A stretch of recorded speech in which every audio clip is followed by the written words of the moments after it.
Hey there! Welcome to SkyGems Academy podcast.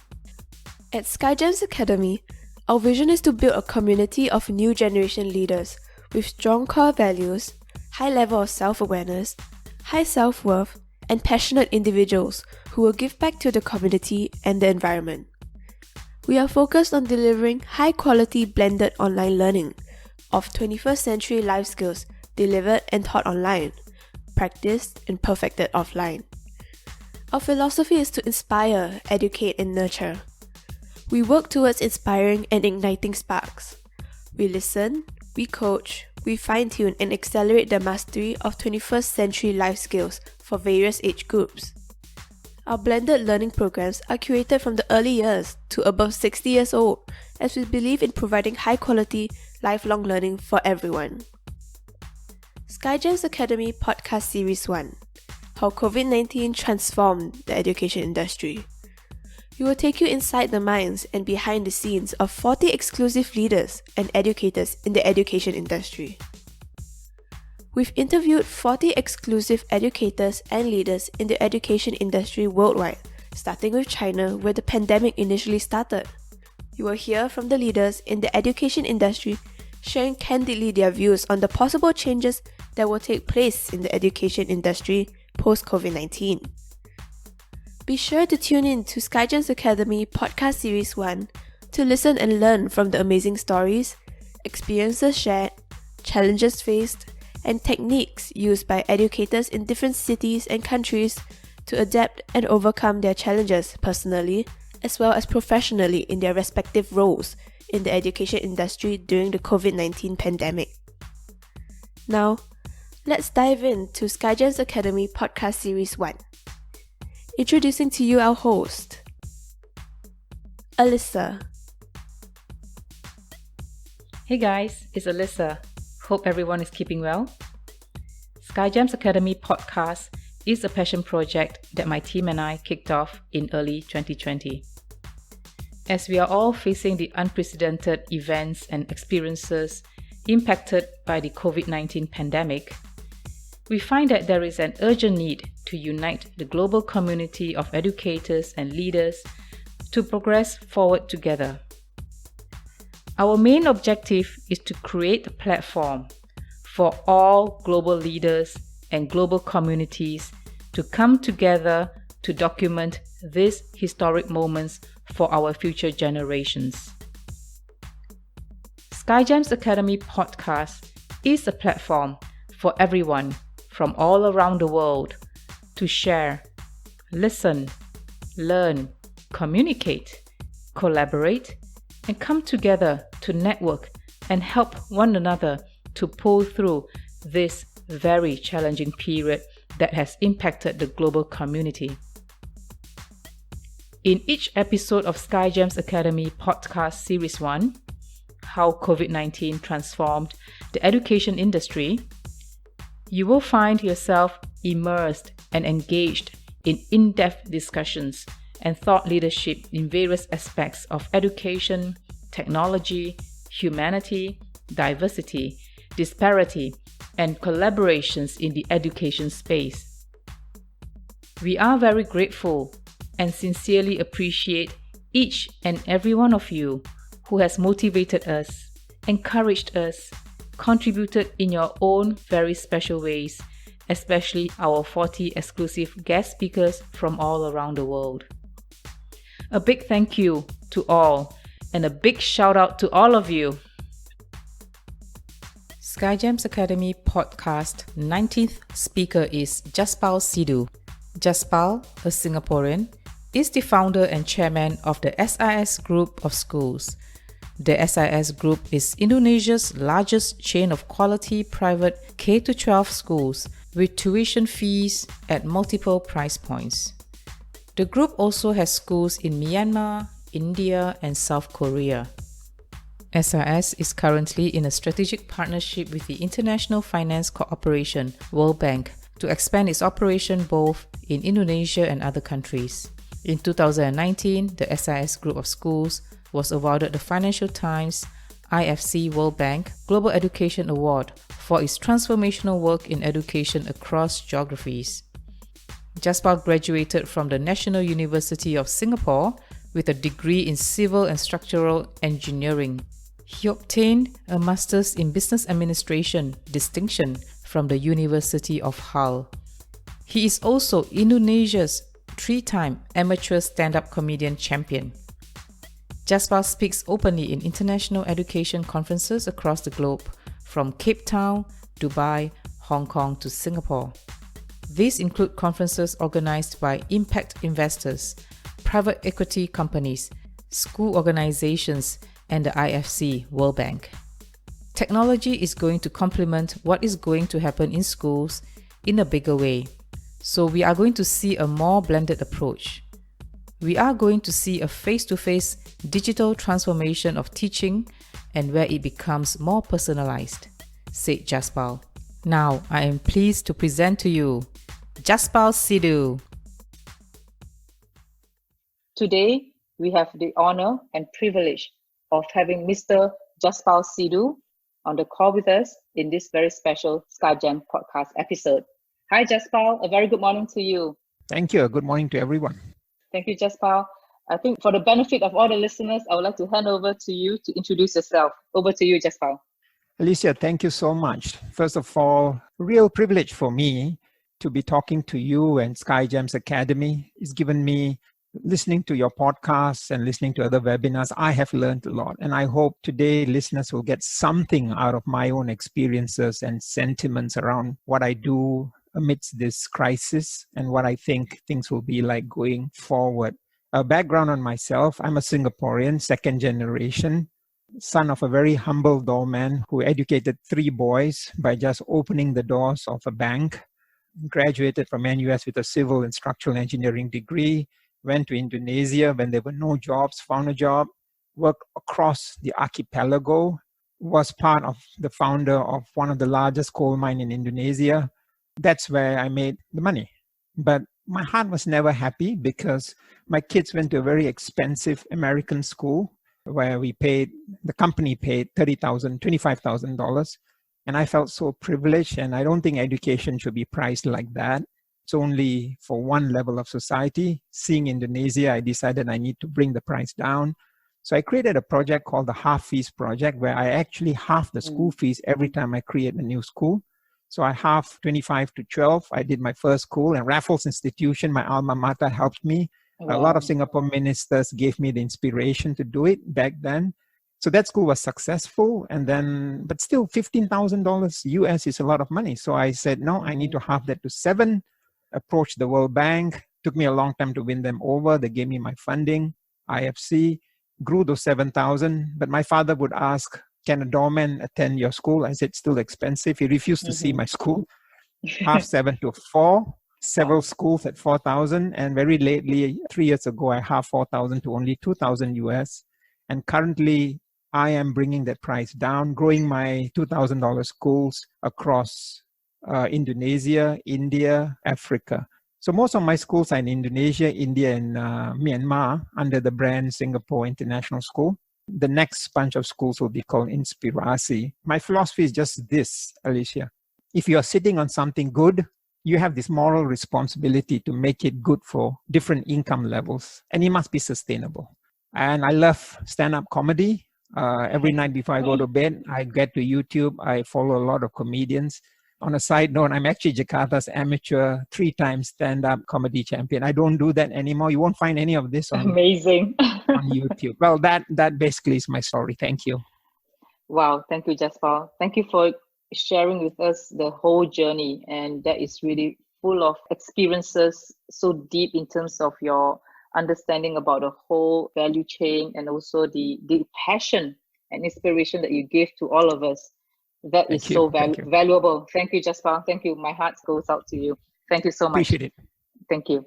So, Jaspal, the podcast episode for today is we are going through a very challenging time and challenging period for all of us. COVID-19 has put us in a very unprecedented times, making us doing things out of the norm. In fact, a lot of things we have not done before, like isolation, for instance. I'd like to hear from you, and I'm sure a lot of our listeners would like to hear from you. How do you feel about the current COVID-19 pandemic situation? How do I feel? Yes. Um, Alicia, Mm-hmm. have gone through an entire spectrum of emotions and feelings since this pandemic began. Wow. When we first were asked to stay at home in Singapore, I was like, okay, I can accept that because I'm thinking this will be for a short time, 2, maybe Yes. 3 weeks at max. Then people were dying in numbers, airlines grounded, loved ones separated from each other, business were collapsing, hospitals were full, governments were confused. And at home, I had my own personal issues. My schools were shut. I Mm-hmm. could not visit my mom. My children were away. I was worried about my friends and my colleagues overseas. I was concerned about those in the front lines that I knew and those who lost their jobs. There was all kinds of information flying around in the media. Yes. I was confused and at the same time anxious. So that feelings very quickly, Alicia, moved to frustration. Mm. Why? How do I plan for my schools in Indonesia, in India, in Korea, in Myanmar, when I don't know what tomorrow will be like? Today, if you ask me what are my feelings, I am at the original acceptance phase again. So it's one big round. Acceptance. I'm saying to myself, okay, so this is going to be a long drawn affair. No one has the clear answers. I got to accept that. So what do? I put routines in place. My team and I try to use technology wisely. I increase the frequency of communication with my team. I listen more and try to understand what others are feeling. I collate feedbacks. And then I work out scenarios for my business, like, what if this online teaching continues for a long time? What do we do? When fatigue sets in, what do we do? Or if we have to open schools, do we open when the rest of the world opens, when Indonesia opens, when Myanmar opens, or do we say, you wait, you open first, I open later? How do I look after all those working for me, stuck in their homes in Indonesia, in India, in Myanmar, in Korea? These are people numbering more than 1,000. Yeah. So then as you read and listen to stories of hurt and suffering in the world because of this pandemic, you go through a sense of heightened sympathy and empathy, as I have, and a realization of being privileged and blessed at the same time. And this brings calmness and clarity of thought. So what do I feel? I have gone through a roller coaster of mixed feelings and emotions, Alicia, a whole bunch of them. Wow. And it's okay. It's okay. Yes. I hear mixed emotions are good for our own mental health. And I believe I am prepared to be on a roller coaster for a while. That is so real. The roller coaster feeling is, I'm sure all of us are, whether similar or at least having that kind of anxiousness and being calm at the same time, and then up again being anxious and stressed about all these things that's going around us that is we are not familiar with. And once we are not familiar, we're going out of a comfort zone. That's where the feeling of helplessness and hopelessness sometimes sets in, and that's all the anxiety comes in. I'm sure you would have also gone through this, Alicia, yes, right? So similarly, I have gone through that. I can tell you my roller coaster, I'm not sure whether as high as yours, but I'm sure as emotional as a spectrum of feelings I've gone through with kids and the older generation to take care of and the team members and all that and customers. But don't forget how you felt. That's very important. Do not forget how you felt or how you're feeling now, because it will change you. Yes. The sense of the feelings I have, I can share, Jaspal, and the vulnerability that I go throughout this period has actually made me think about what I can do better to help others, to do more, especially the less fortunate. How can I help them? The younger generation or the older generation or the less fortunate ones. How can I do more to help this team of people to be able to move on and just carry on with their life? I think that is what inspires me. But you are right. These feelings I'm going to keep with me. And I'm going to use it to inspire me to do more for the rest of the world. Good on you. Thank you, Jaspal. Thank you for sharing. And I get inspired just by talking to you. Thank you so much. You mentioned all those feelings and I can resonate with that. What about challenges, Jaspal? What type of challenges do you face during this period and how do you overcome them? So let me just talk about the challenges first. I will name 3. Sure. One was trying to quickly adapt in this very confusing environment. This was, after all, a sudden, a brutal, a blunt whack whack on us and on our planet. No one could see it coming. So if someone says to you, oh, I'm very well adapted, I quickly adapted, I was thinking either he or she is a Superman or Superwoman, or he or she is lying. It's Not just, possible. it was very difficult to adapt when things change. So I had to quickly reassess a lot of the things. In work, I have to reassess our projects, the resources we were planning to deploy. The construction of 2 new schools, for example, were pushed back by a year. And I don't know whether we can even do it in that 1 year. A year later, we are just watching. But we had finished building 2 schools.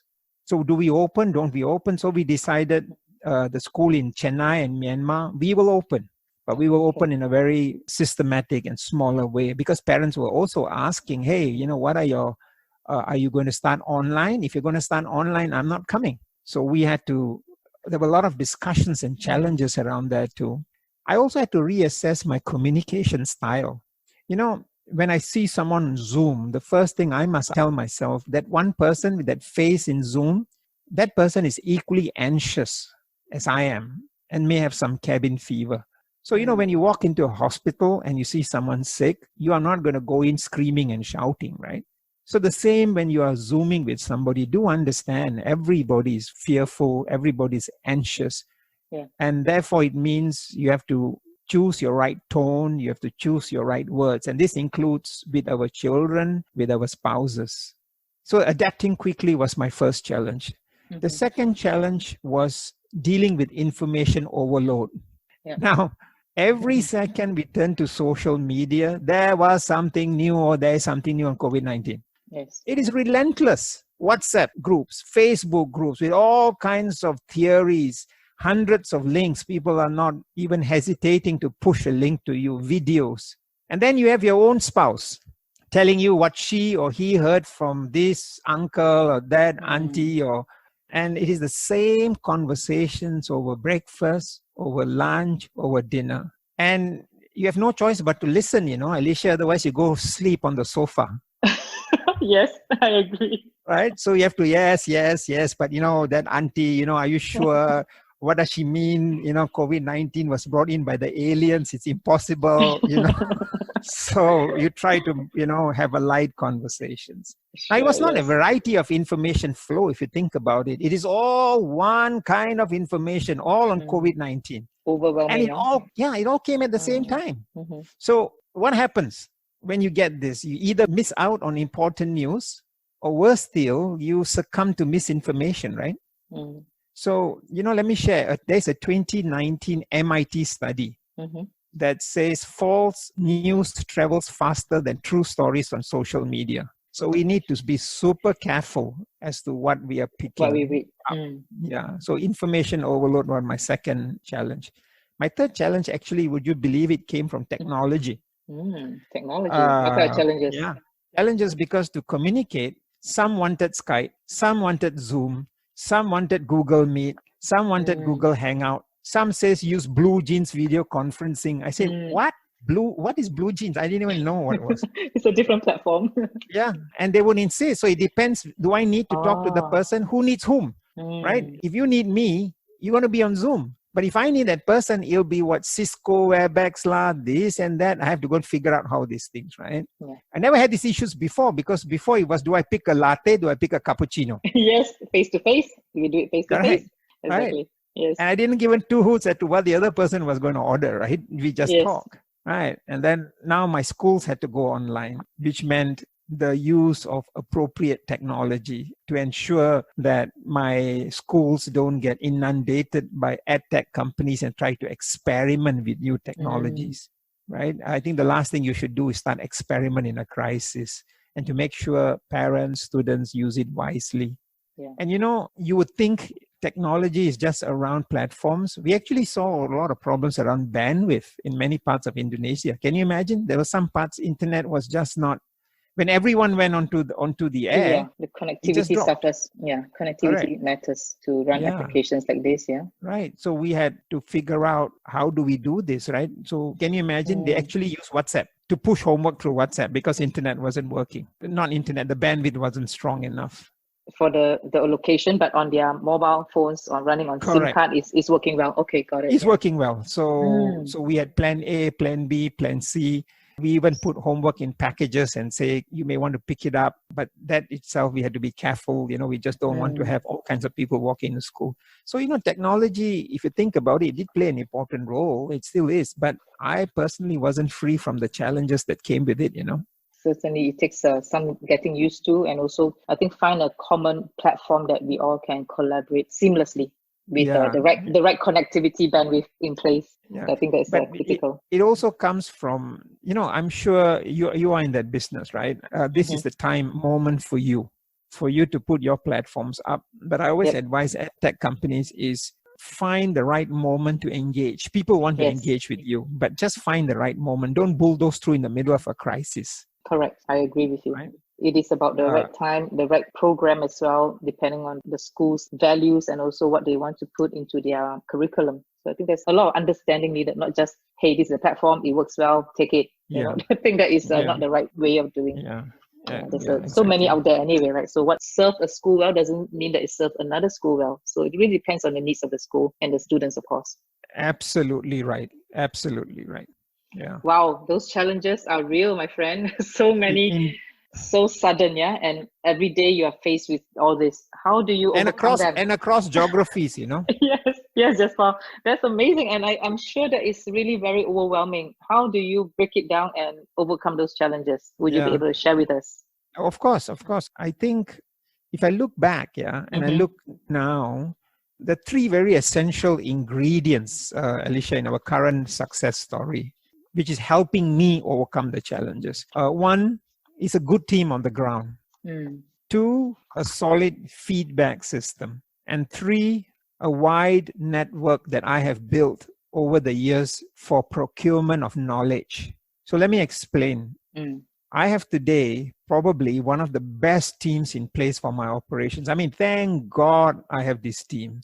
This comprises a Malaysian, a South African, an Indian, an Indonesian, an Australian, a Canadian, a Filipino, and a Singaporean. That's my senior management team today. Very diverse. Right? I like that. Super. Yeah, exactly. Diversity and a combined experience of more than 200 years.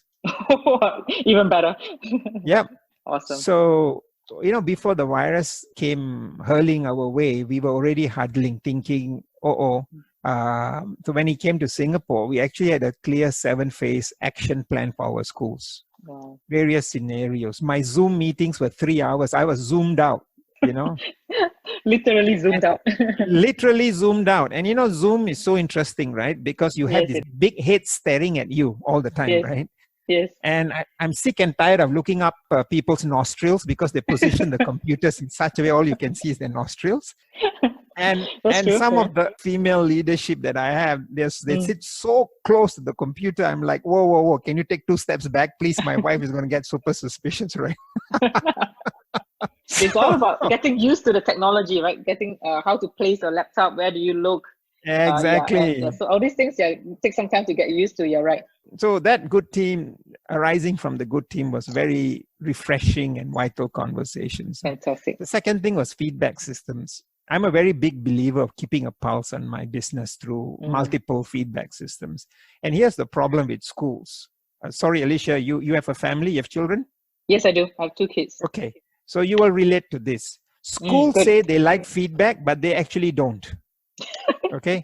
Think about it, right? If your child, Alicia, comes back to you and say, Mom, I hate my maths teacher, you will panic, right? What do you do? I'll talk to the First teacher. thing you will, and the teacher becomes defensive. Yeah. In fact, if your child is older, he'll say, Mom, please don't go. Please don't go. Yes. I have a teenager and a 9-year-old. So you see 2 different responses.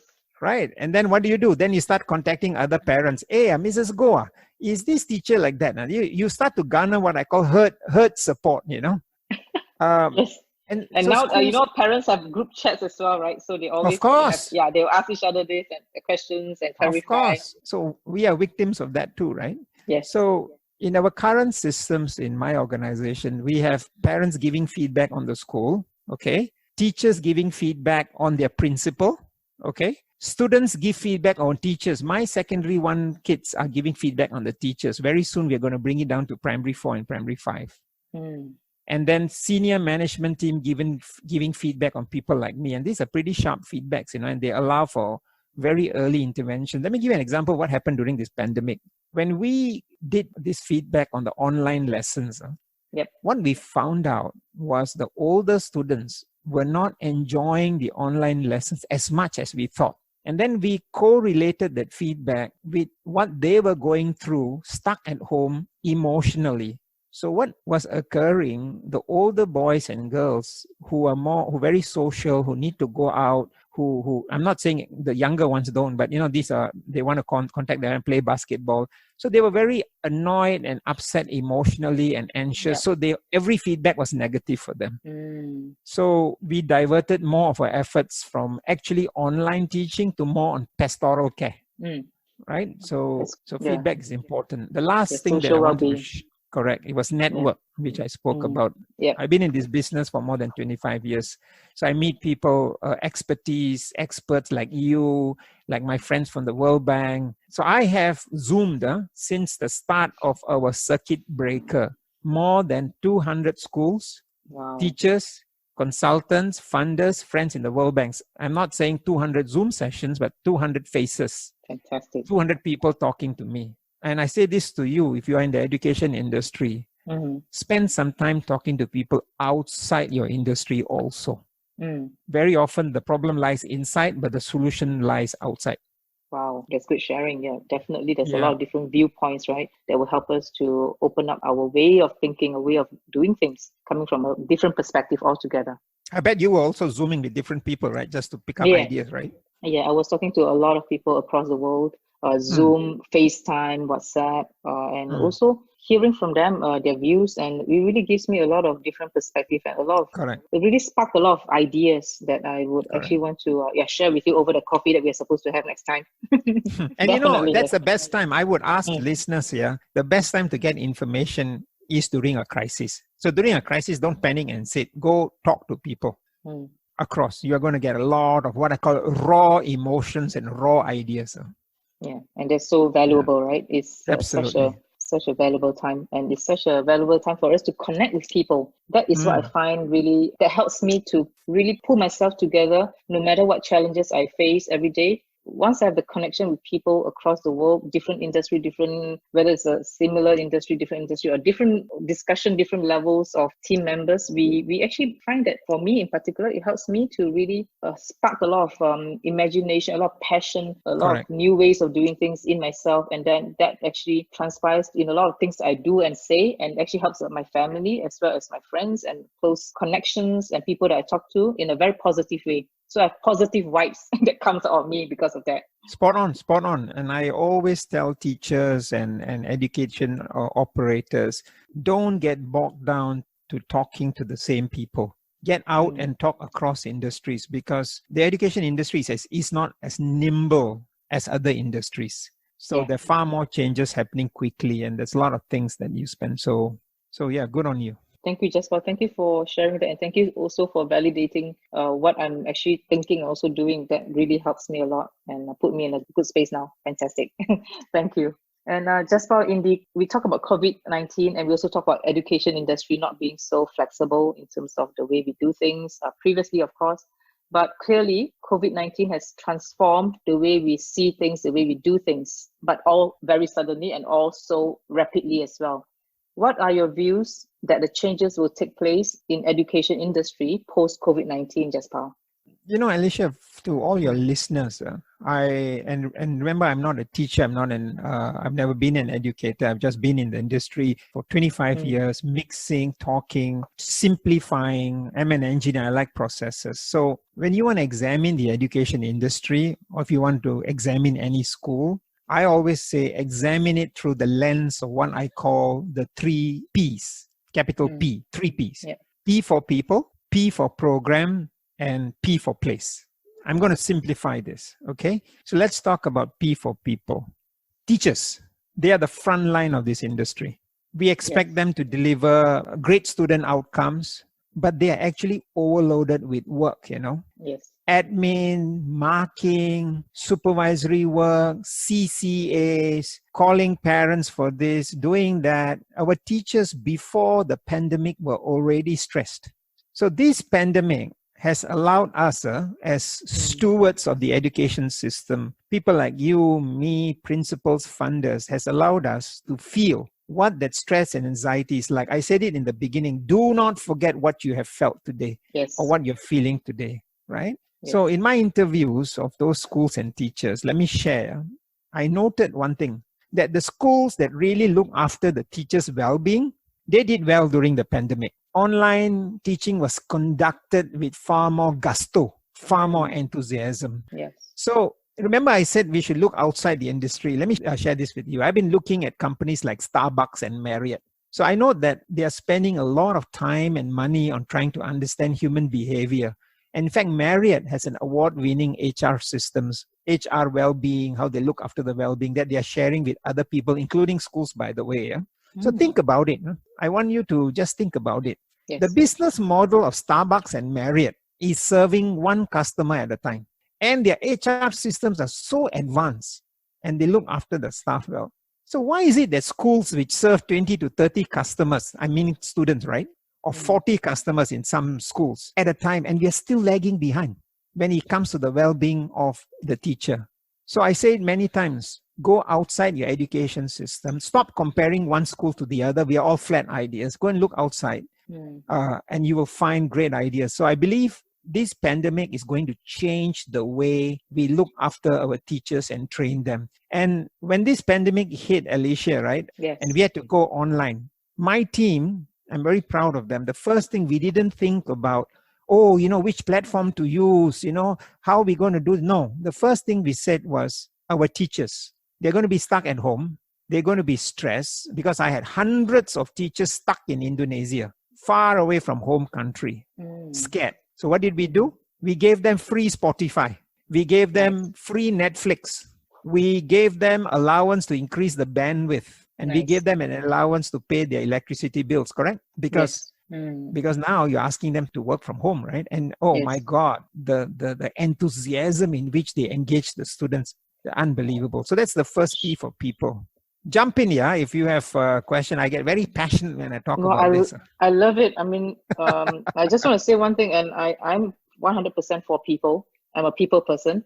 So when you bring up the first P is people, I was like, wow, this is amazing. Because to me, people makes a difference. And if it's not for people, we can't do anything, right? So what? We have a great system, so a great school, but there's no people in there that can run it well. So to me, people is the heart of our operations. And I'm very happy to hear that you put the well-being of your teachers, your people as number one priority. So well done there, Jaspal. Well done. I applaud you on that. Sama-sama, my friend. On the second P, program. So I think the pandemic has made it very clear that technology is not going to replace 100% K-12 classroom teaching. Our children need interaction. So people who think, we are going to disrupt K-12, I think they are climbing the wrong tree. Parents want the kids to be in school. They want them to interact. They want them to socialize. They want to be back in school. Technology is going to complement what is going to happen in schools in a bigger way. Exactly. Right? So we are going to see a more blended approach.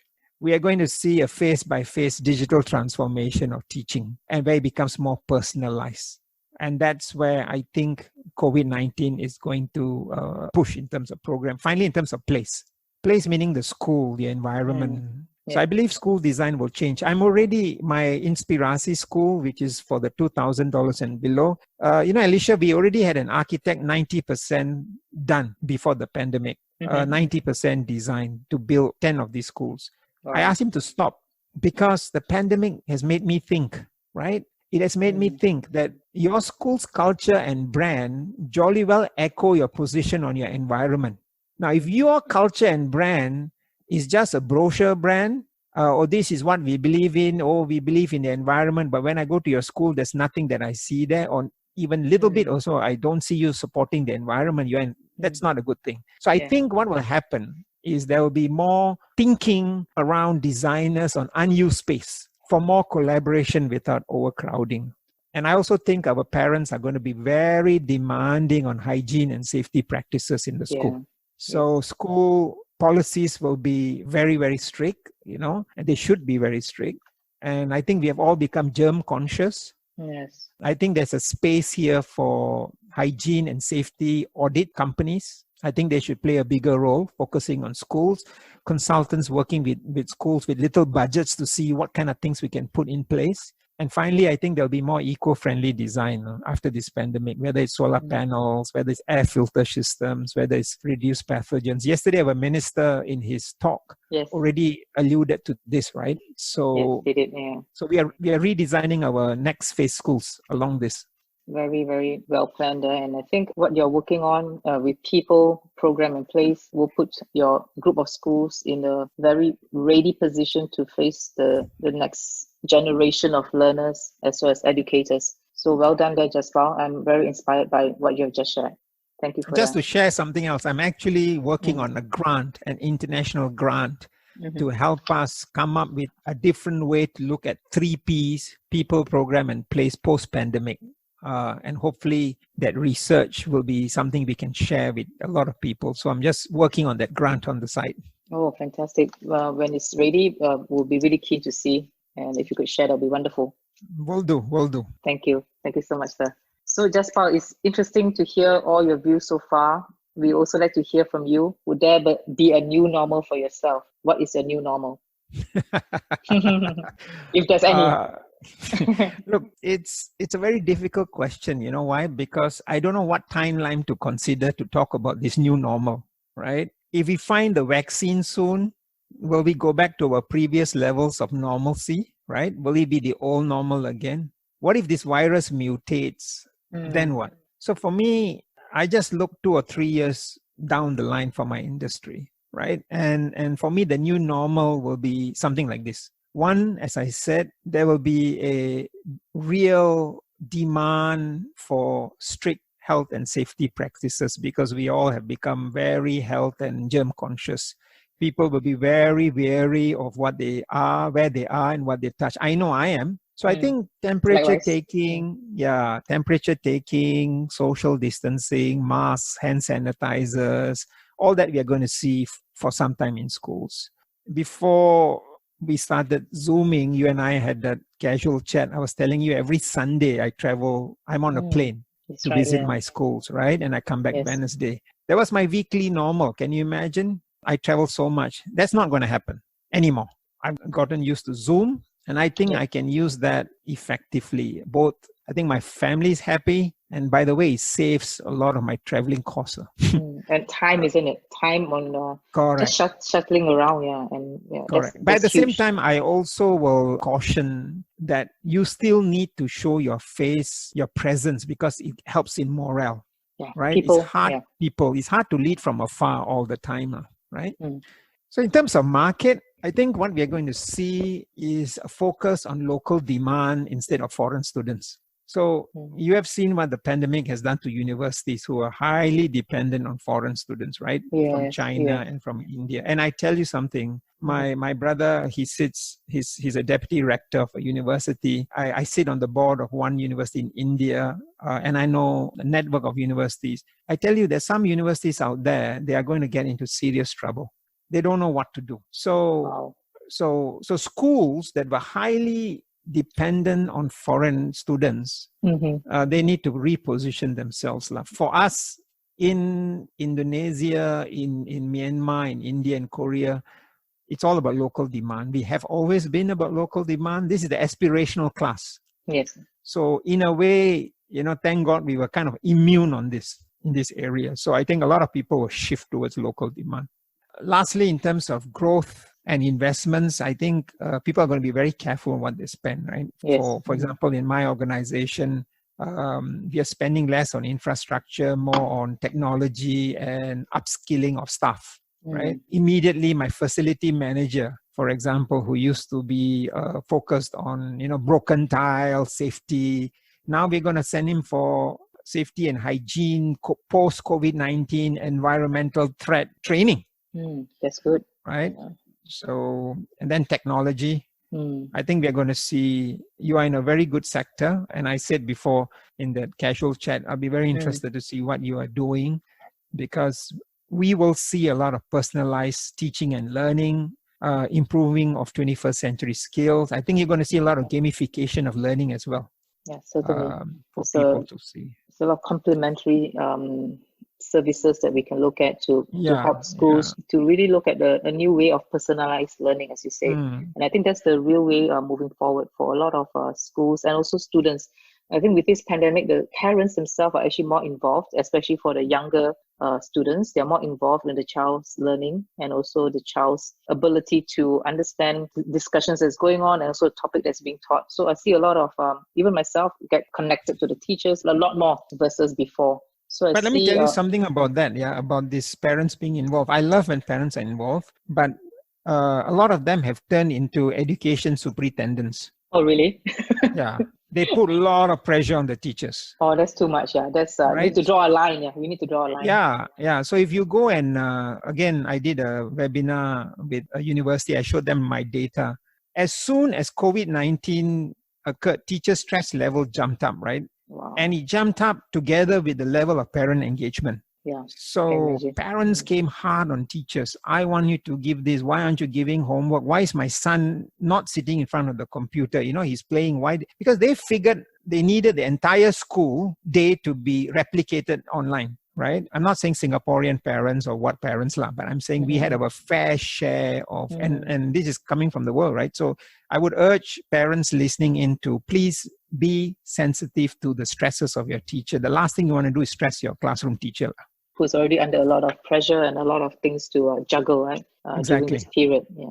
And very respectful teachers in the line of work is really very noble job, and really respect teachers and educators. For technology, Alicia, for my next few schools, I want to get my teachers to do just one thing: teach. Everything else, I'm going to find technology to replace. Everything. Including monitoring students' performance, including data, including getting the right homework for the right person. Everything will be using data. The teacher needs to create a connection. Remember, it's not only about teaching, right? It's about mentoring. It's about being a friend. All that technology cannot do, right? Yeah, exactly. Coaching. Correct. Giving a listening ear, a shoulder to cry on. All these things, nothing can replace. Only human can do that. Which I find teachers previously has, as you say, so overloaded with so many things that they have to do. Yeah. This part of it, time is constrained. So if they can focus on this and the rest is done by technology, that will be fantastic. Yep. Wow. There's a lot of new normal going on there, Jaspal. Looking forward to catching up with you and see how that will transpire later on. Yeah. And looking forward to meeting like companies like yours and people with tech to see how we can all work together for definitely. Our children. Collaboration is key, and to me that is very close to my heart. So definitely we'll be catching up with you on that. Good. Thank you, Jaspal. Now we come to the very important part of the podcast episode. We would like to hear from you, Jaspal. What is your message or messages be for the future generations? Okay, my message, right? And humbly, very, very humbly. I don't want to sound like a guru sitting on some mountain, trying to give pearls of wisdom. I'm only going to share through my own pain and through my own experience. So I say humbly, I have 3 messages. 1, don't forget what the lockdown or the circuit breaker did to you, your families, your business, and your communities. Now, as far as we can, we must not let our environment do this to us again. I've said this before, right? In other conferences, our environment is under systematic threat, and we all need to hold hands. If you think about it, we actually have been locked down before, because of bad air and the haze. You remember that? Oh, yes, I remember, yes. Correct. And how quickly we have forgotten. And now we are saying, wow, this is the first time. I said, no, it's not the first time. You actually were told to stay home before. So global warming is really not a hoax. We cannot let this environment bully us like that. We need to take it on. The climate is changing, dire consequences everywhere. Extreme weather will affect our food, our water, our air. So I urge your listeners, I urge the young people out there, please work together and be pro-environment. Message number 2, don't forget what you felt during this pandemic when you were locked down. That feeling of anxiety and fear counters attributes like resilience and creativity. So what that means is don't ignore the well-being of your team. that P for people I talked about. You'll be very surprised of the kind of qualities that can emerge if you look after them. They will look after your business. And finally, don't forget how this pandemic destroyed lives and businesses. We are not in control. Like you said earlier, Alicia, we are all vulnerable. Yeah. So don't take that arrogant position of, I know it all. Hello, you don't. Nobody knew this was coming. Look at Singapore Airlines where it is. Look at Virgin Air. Look at major hotel chains that have collapsed. These are all run by experts. We need to collaborate. We need to network. We need to discern what's fake news and what is real. We need to be humble. We need to listen. And we need to remain calm, because I said it before and I'll say it again. Calmness brings clarity. So to all your listeners, find your own way to bring that calmness into your heart and mind. And I think you will be a change maker out there. That's my message. Thank you, Jaspal. Remain calm, collaborate, listen, and be humble. Those are definitely huge message to all the listeners and the future generations. And we really hope that your messages and your experiences that you have shared, very valuable experiences, will be inspiring the rest who's listening in, and also the future generations, for them to do more, not just for themselves, for people around them, and also for the wider community, for the environment. I think that is so important. Well, thank you, Jaspal, once again. It's such a great honor to have you in our SkyGems podcast series. And we look forward to keeping in touch with you, and look forward to catching up with you over that coffee that we talk about for sure. Well, thank you. Thank you for having me. Thank you for this session. And to all your listeners, I'm here to help, right? I always tell people, all you need to do is buy me a nice kopitiam. I'm here to share. And if anyone feels they need to bounce ideas off, just contact me or contact you. From you, we can chat. I have a lot of ideas which I post on my own Instagram. You may just want to, it's founder_SIS. Happy to share ideas there. And thank you for what you're doing. So real privilege. Thank you. Thank you, Jaspal. You have a wonderful day, and I look forward to seeing you soon. Thank you. Thank you. We hope you enjoyed today's episode at SkyGems Academy Podcast Series 1 on the topic of how COVID-19 transformed the education industry. If you enjoyed today's episode and you love the vision and mission of SkyGems Academy, can you please help us to convince others to tune in to SkyGems Academy Podcast too? Please kindly subscribe to SkyGems Academy Podcast. Please also kindly leave a quick review and rate SkyGems Academy Podcast on Apple Podcasts, Spotify, Google Podcasts, Anchor.fm, Breaker, and various SkyGems Academy's podcast channels. That would mean the world to us, so thank you so much for your support. Visit our website at www.skygemsacademy.com to find out more about our distinguished speakers and about SkyGems Academy. We appreciate you and your continuous support. Thank you for tuning in to SkyGems Academy Podcast. High five and peace out!